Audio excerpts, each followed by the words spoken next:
下面请德国代表发言。Thank you, Mr. President. I would like at the outset to thank the Secretary General for his latest report on protection of civilians in armed conflict and for his comprehensive briefing today. And I also welcome the presence of Ms. Amos, Mr. Simonovic, Mr. Philip Spöri, and commend them for their invaluable work on the protection of civilians. And Germany aligns itself with the EU statement to be delivered later in the debate.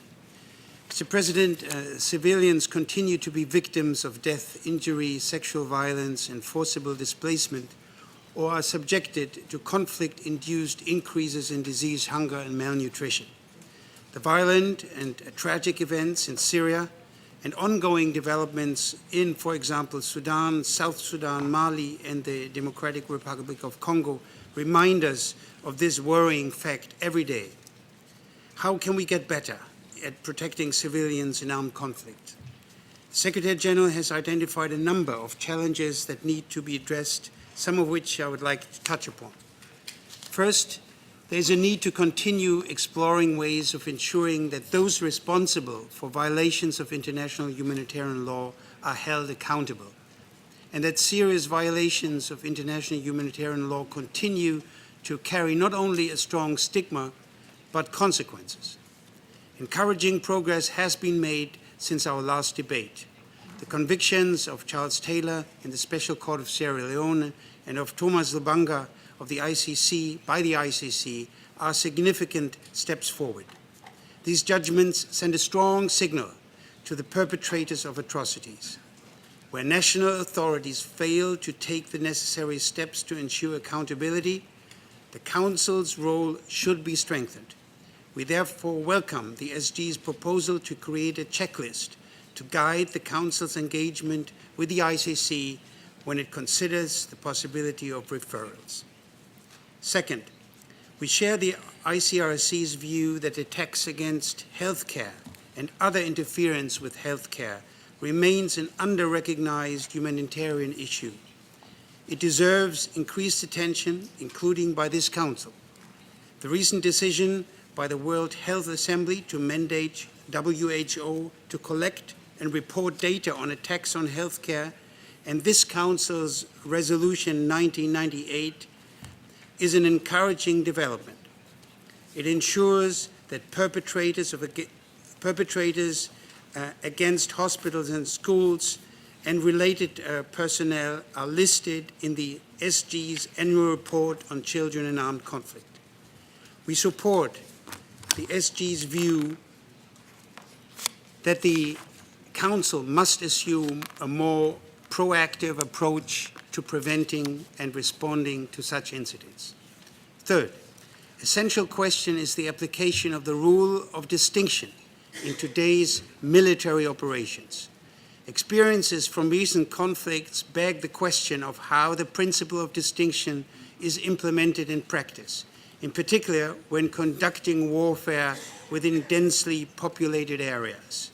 The devastating humanitarian impact of explosive weapons in densely populated areas is a major concern in this regard. We agree with the ICRC that explosive weapons with a wide impact area should be avoided in densely populated areas. We welcome initiatives to address this issue in a more systematic and proactive way, including possible stronger engagement of the Security Council in this regard. We share the Secretary General's view that there is a need for greater and more systematic engagement with non-state armed groups on compliance with international humanitarian law, while bearing in mind that engagement does not constitute political recognition of these groups. In the context of the Council's engagement on children in armed conflict, the conclusion of action plans with non-state armed groups by the UN to end the recruitment and use of children in armed conflict is a good example on how such engagement can successfully lead to improve compliance with international humanitarian law by non-state actors. Fourth, the continued widespread sexual violence against women and children, but also men, demands our attention. The pursuit of justice and accountability for such crimes remains of utmost importance. We commend the continued efforts of the Secretariat and UN missions on the ground in assisting national and local authorities in creating more protective environments by supporting the establishment of effective rule of law and security institutions and the building of local and national civilian capacity in this regard. Germany continues to actively support such initiatives. Mr. President, I now come to my fifth and last point. The absence of international standards for the trade in conventional arms has obvious negative consequences for civilians. These arms are all too often used to commit serious human rights violations on a massive scale. The international community must act now to improve control of these weapons and use the dual opportunity presented by the upcoming negotiations on the Arms Trade Treaty and the Review Conference on the UN Programme of Action on Small Arms and Light Weapons. Germany strongly supports a strong, robust, and effective arms trade treaty that is comprehensive in scope and legally binding.